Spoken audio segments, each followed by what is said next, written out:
By the time the world saw her standing in glitter and light, shouting, "What's love got to do with it?" into a roaring crowd.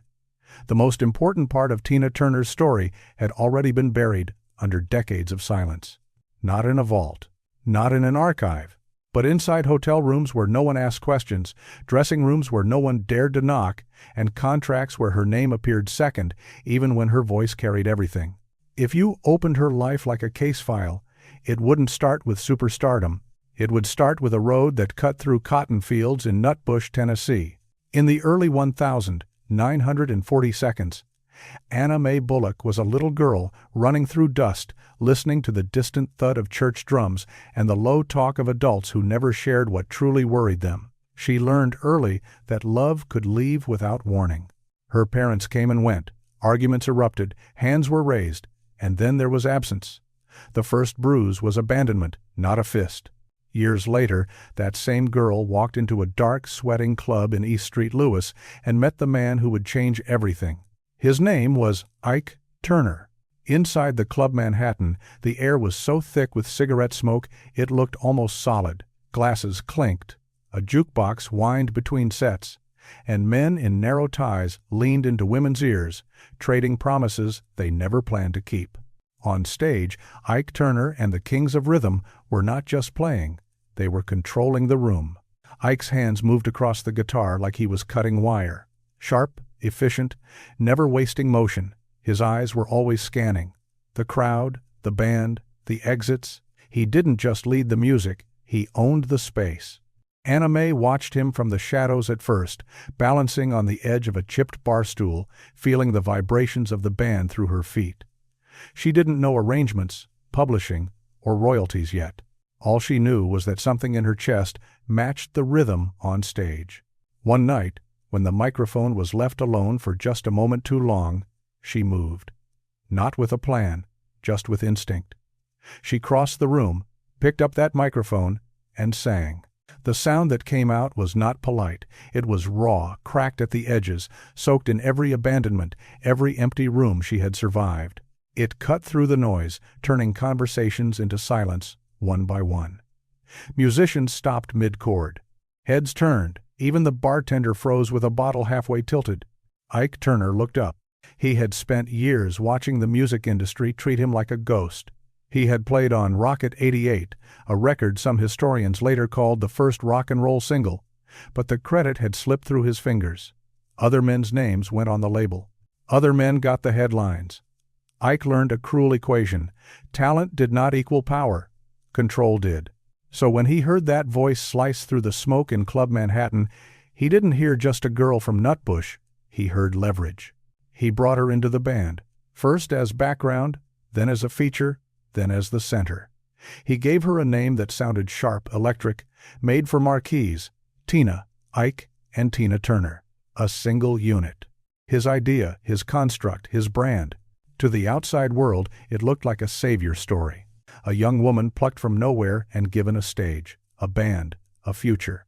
But inside the machinery, something else was being built. The rehearsals were relentless. Ike's temper lived in the small moments. A missed step, a late entrance, a harmony slightly out of place. His corrections were not really corrections. They were warnings. He would snap at band members, slam his hand on an amp, stare at Tina with a look that said more than words ever could. At first, the anger stayed inside the music. Then it didn't. The shift was almost invisible from the outside. A raised voice in a dressing room that no one wanted to overhear. A door closed a little too hard. A glass placed on a table with just enough force that everyone nearby went quiet. The band learned the signs, the way an animal learns weather. They knew when a storm was moving in. Managers, promoters, label men in suits saw something else. They saw hits. Ike and Tina Turner Review became a touring machine. Night after night, city after city, the same ritual. Cramped buses, cheap motels, half-slept mornings, blazing lights, and crowds who never suspected anything was wrong. Tina would step on stage with lashes heavy under the heat, legs burning from the constant dance routines, voice already rasped from overuse. The crowd heard power. They didn't hear exhaustion. Backstage, Ike controlled everything. He controlled the set list. He controlled the money. He controlled the travel, the band, the narrative. When contracts were put on tables, they were unfolded in front of Ike, not Tina. Her name was there, but the pen stayed in his hand. When executives spoke about their future, they addressed him first, then glanced at her like an accessory. The system liked the arrangement. One man to negotiate, one woman to perform. It kept everything tidy, efficient, containable. And in that structure, Ike's violence found cover. The first time he hit her, it did not happen under a spotlight. It happened in a private space where the only witnesses were four walls and a silence that would last for years. He struck her not as a stranger, but as someone who believed he owned the product the world was cheering for. He apologized afterward, the way many abusers do, with softness that felt borrowed from another life, with promises that sounded almost believable, with a logic that twisted harm into necessity. He was under pressure. The band depended on them. The label needed a hit. He needed her to be perfect. The cruelty hid behind the word need. The bigger Ike and Tina Turner became, the smaller Tina felt inside her own body. Outfits got shorter. Dances got wilder. The shows became a storm of motion, sweat, and sound. Reviewers called her a fireball, a hurricane, a force of nature. No one wrote about the bruises carefully placed where cameras couldn't see. Every night she walked a line no one in the audience knew existed, the line between survival and collapse. There were moments, small and cold, that stayed with her long after the applause faded. The sound of Ike's footsteps in a hotel corridor when everyone else was asleep. The clink of ice in a glass just before an argument turned into something worse. The way a band member would look down at his shoes when the tension in a room reached a pitch that felt like something inside her might break. She tried to leave more than once. The world only knows the night she finally ran, but there were earlier escapes, aborted in half-whispers and bus schedules. Each time, the same forces pulled her back. Fear, children, money. The open threat that no one would book Tina Turner without Ike Turner attached to the contract. Industry power protected him. Silence protected him. Her loyalty, twisted and reshaped by years of psychological and physical abuse, protected him. On paper, they were a success story. Grammys, television specials, screaming crowds, marquee lights across America and Europe. In reality, Tina lived inside a tightening circle. Every hit record made it harder to walk away.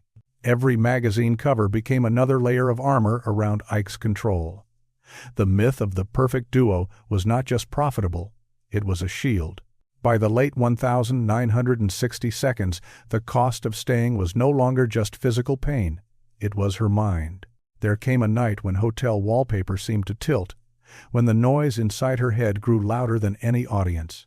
A night when she looked at the man sleeping beside her, at the life built around his rage, and decided that the only way out might be to disappear entirely. That was the moment the file stopped being a story of ambition and became a story of survival. The night Tina Turner decided the world might be better off without her was the night her legend truly began. But the world would not see that part. Not yet.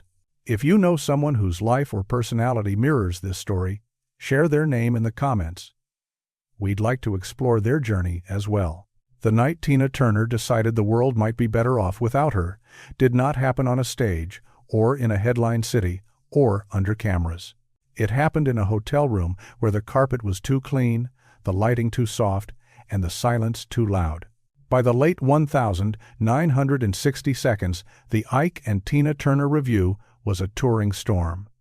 They opened for the Rolling Stones, tore through Europe, set American television on fire. Reviewers called their performances explosive, unmatched, unforgettable. Every superlative the industry had to offer was attached to their name. But inside the marriage, the explosions were private and unforgettable for all the wrong reasons. On the road, Tina's days were measured in obligations. Wake up before the sun, even if she'd only slept a few hours. Fix her hair, stitch or tape costumes that had been ripped during the previous night's show. Rehearse choreography until the muscles in her legs trembled. Then step onto a bus or into a plane and move to the next city as if she were just another piece of equipment being transported. Ike's temper traveled with them. He had created the Review, and he never let anyone forget it.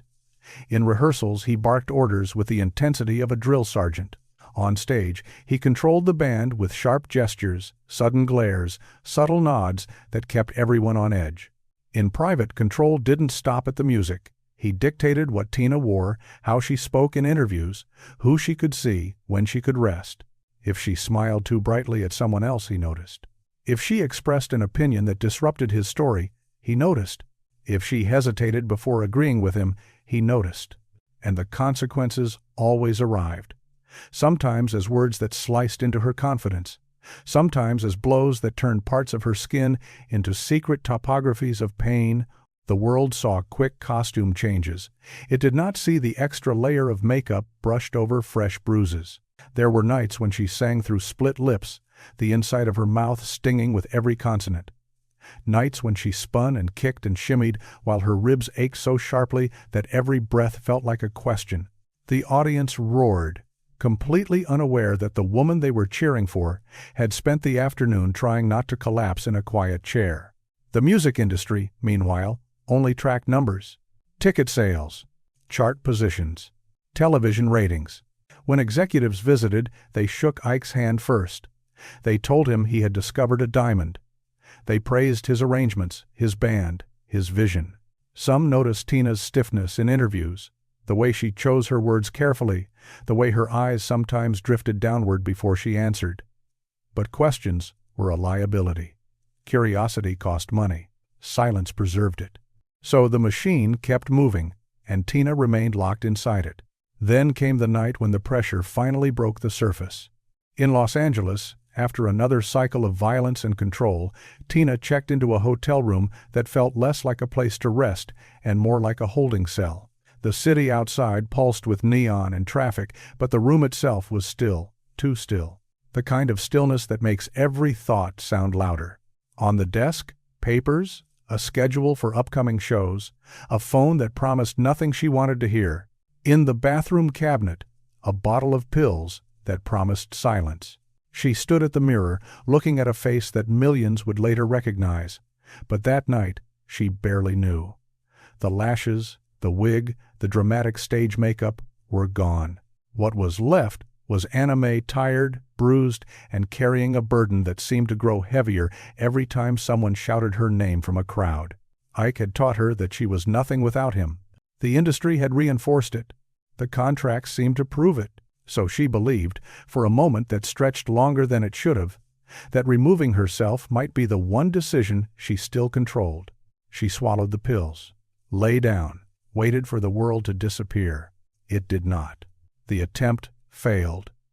Whether it was timing, intervention, or sheer stubborn fate, her body refused to comply with her plan. She woke to a reality that was exactly the same and completely different. Because once you try to leave life and it doesn't let you go, every second afterward becomes a question. What now? What for? If even death won't take me, what am I supposed to do? Back on tour, nothing seemed to change on the surface. The buses still rolled, the curtains still opened, the spotlights still burned. But inside her, a new fracture line had formed. It didn't break her yet. It just reminded her that breakage was possible. And then, in the middle of this relentless cycle, something unexpectedly small and quiet slipped into her life.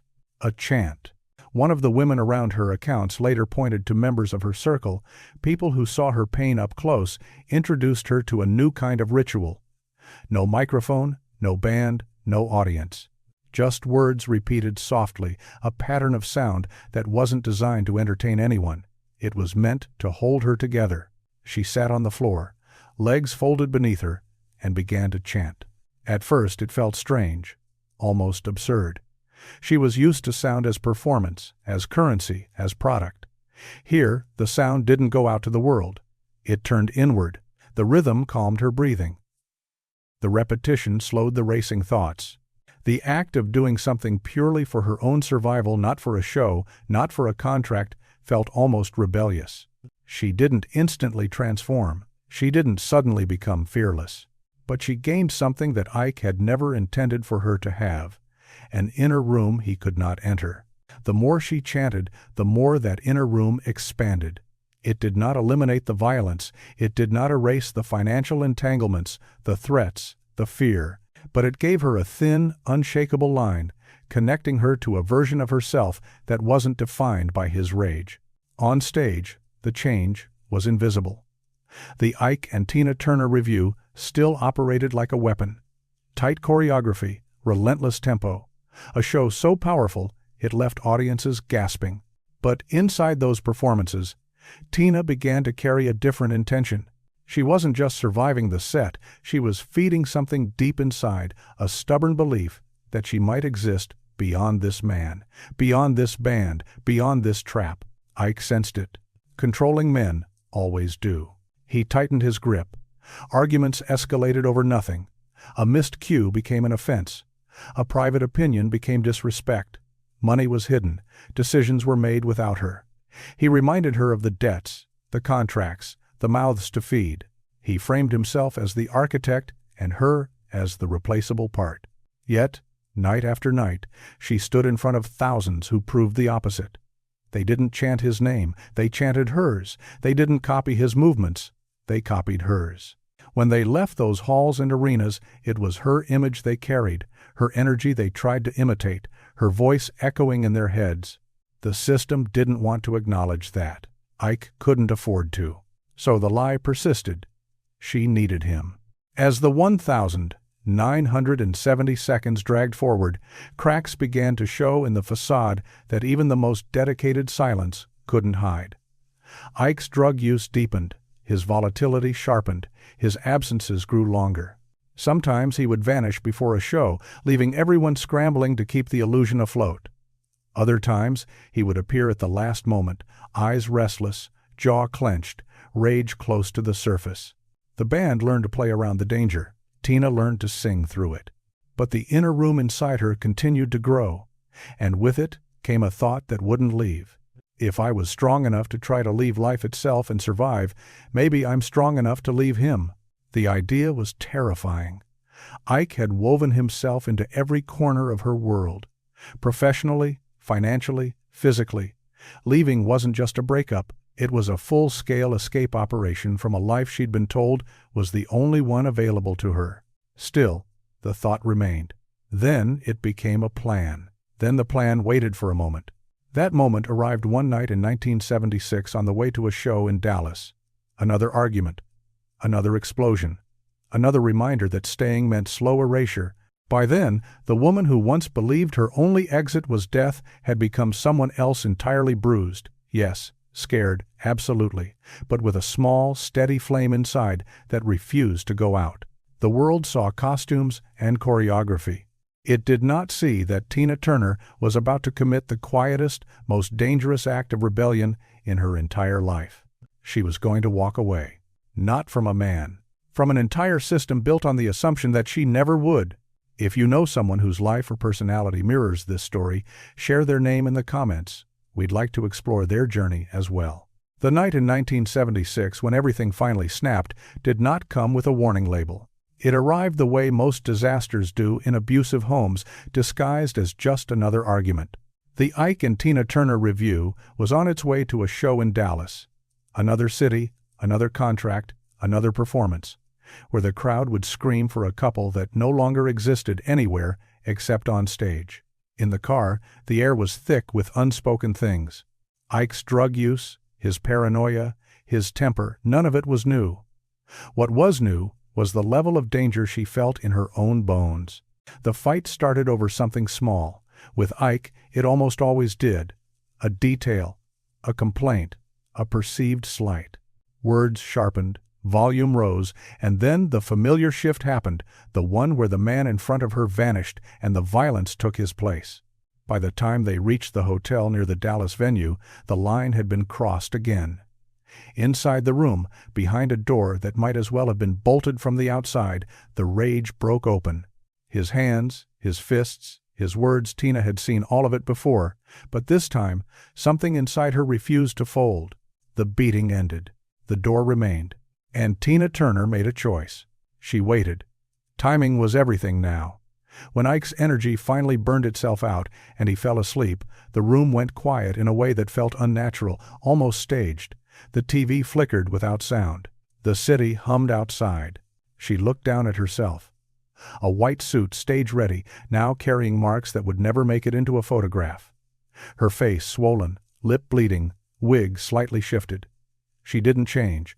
She didn't pack. There was no suitcase by the door, no carefully folded clothes, no goodbye note. She slipped out of the room and into the hallway with one small bag, a mobile gas card, and 36 cents in her pocket. The hotel corridor was muffled, carpet swallowing her footsteps, air buzzing with the low hum of fluorescent lighting. Every door she passed felt like a test. Someone could step out. Ike could wake up. Security could ask questions. Any interruption could send her straight back into the life she was trying to escape. She reached the exit, pushed it open, and walked directly into the roar of the highway.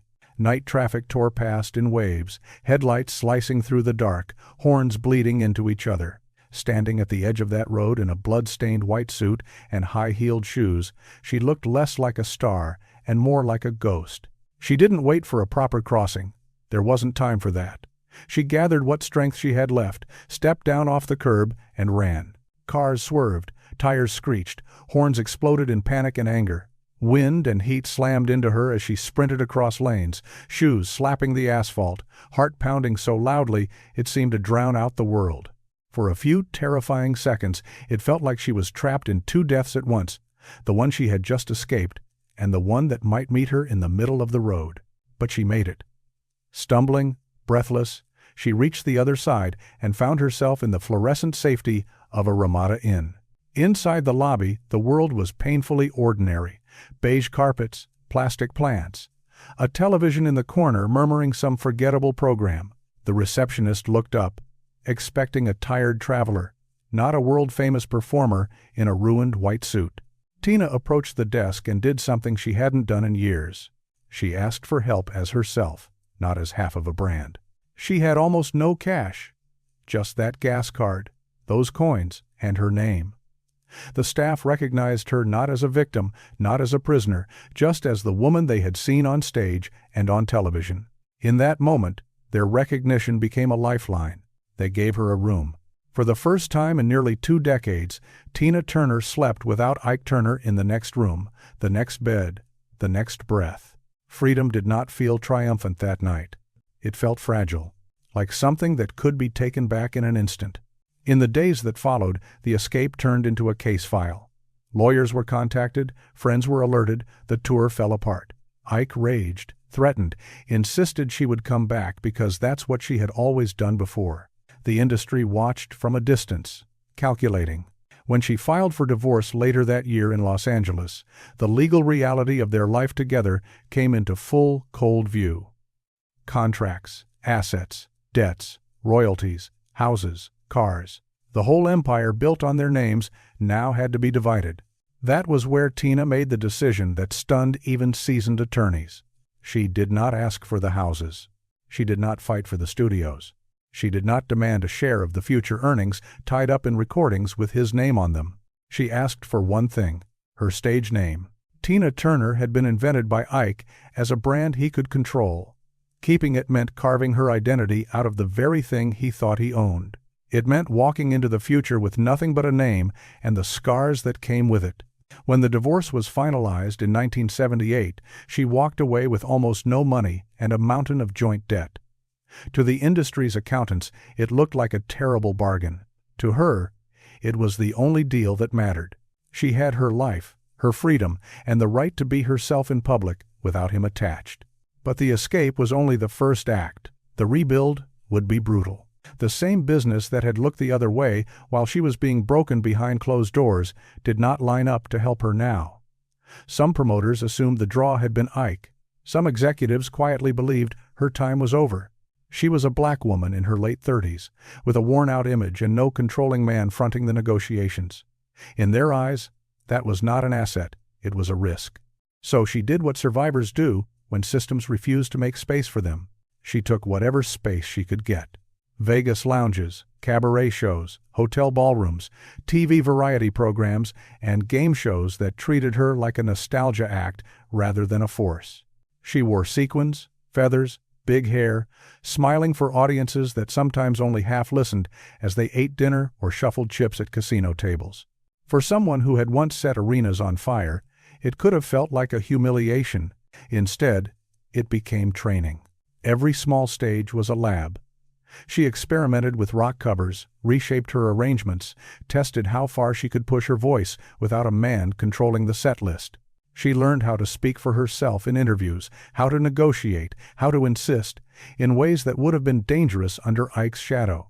The world she moved through now was not kind, but it was honest. If a show went badly, no one pretended otherwise. If a contract was unfair, there was no one to secretly sabotage it, but also no one to hide behind. Every mistake and every victory belonged to her. Then, quietly, the tide began to shift. In 1980, an Australian manager named Roger Davies saw something the industry had missed. Not a fading act, not a lounge fixture, a rock-front woman trapped in the costume of a cabaret survivor. He pushed her toward a harder sound, bolder arrangements, stages where guitars screamed as loudly as her vocals. She opened for rock acts. She stepped into European venues where the audiences were younger, rougher, more willing to rewrite their idea of who she was. A demo here, a cover there. In 1983, her version of Let's Stay Together began to climb the charts overseas. It wasn't just a song, it was proof. Proof that her voice could still cut through a crowded landscape, that the world had not turned its back on her as completely as the gatekeepers believed. The momentum led to an album recorded largely in London Private Dancer, a project that sounded nothing like the old Ike and Tina review records. This wasn't a woman shouting over a band she didn't control. This was a 4-year-old survivor telling the world exactly how much it cost to keep going. When What's Love Got to Do With It hit #1 in 1984, the world called it a comeback. They loved the narrative. The woman who disappeared, now reborn. The industry packaged it like a miracle, a sudden rise from nowhere. But there had been nowhere. There had been highways crossed in bloody white suits, cheap hotel rooms, divorce papers, lounge stages, and relentless, grinding work. There had been years of being ignored, doubted, underpaid, and underestimated. There had been a woman who once decided she didn't want to live, now standing in front of stadiums proving, night after night, that she was very much alive. The music business celebrated the success story because success was profitable. The same system that had overlooked her suffering now sold her survival. Tina Turner knew the difference. She knew exactly who had helped her climb back and who had benefited from her fall. Her greatest revenge was not a headline or a court case. It was the fact that, in the end, the name Ike Turner had tried to own became irrelevant to her legend. The world remembered Tina. Just Tina. If you know someone whose life or personality mirrors this story, share their name in the comments. We'd like to explore their journey as well. By the time the world crowned her the Queen of Rock and Roll, Tina Turner's survival had already been turned into a commodity. Her pain was now a product. Her escape, an inspirational headline. In the mid-1980 seconds after Private Dancer exploded and What's Love Got to Do With It climbed to #1, the industry finally did what it should have done decades earlier. It centered her, but it didn't do it out of conscience. It did it because the numbers left no choice. She went from lounges and casinos to arenas and stadiums in a matter of months. World tours, magazine covers, talk shows. Under blinding lights, she looked invincible, legs flashing in short dresses, hair wild, voice tearing through rock arrangements that younger singers struggled to match. The crowd didn't see the scars. They didn't see the years of silence. They saw power. But even in victory, the ghost of the past stood just off stage. In 1993, Hollywood dramatized her story in a film that turned private horrors into box office and awards campaigns.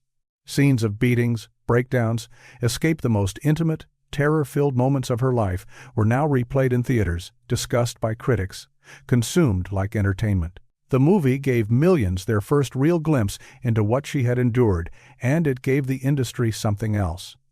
Another way to profit from what had almost killed her. The public cried, gasped, applauded.